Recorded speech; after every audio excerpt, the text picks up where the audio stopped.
Un acide faible, comme tout acide, est une entité qui libère un proton H+, qui, en solution aqueuse, existe sous la forme d'ion oxonium H3O+. Comme l'acide est faible, sa dissociation avec l'eau n'est pas totale, c'est pourquoi l'équation de sa réaction avec l'eau s'écrit avec une double flèche.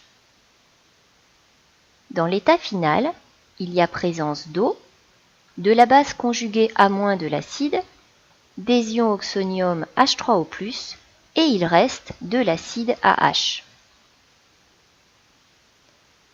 Les acides faibles se dissocient plus ou moins. Pour rendre compte de l'aptitude de l'acide à céder plus ou moins facilement un proton H+, on définit une grandeur appelée constante d'acidité, on la note Ka. Elle dépend des concentrations des espèces présentes en solution. Les concentrations s'expriment en mol par litre. Ka n'a pas d'unité.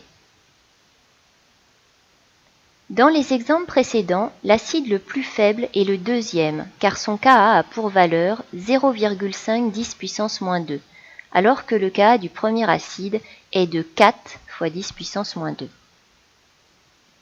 Lors de la dissociation de l'acide le plus faible, il s'est formé moins d'ion oxonium pour une même concentration en acide apporté.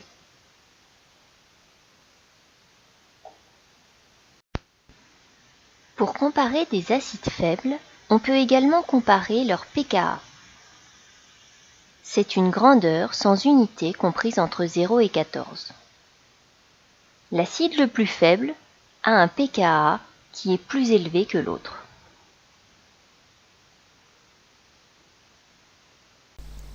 Lorsqu'un acide faible réagit avec l'eau, il y a donc dans l'état final à la fois de l'acide AH et sa base conjuguée A-. Pour savoir qui de l'acide ou de la base prédomine, il faut connaître le pKa du couple acide-base et mesurer le pH de la solution avec un pH-mètre. Si le pH est inférieur au pKa, alors l'acide prédomine.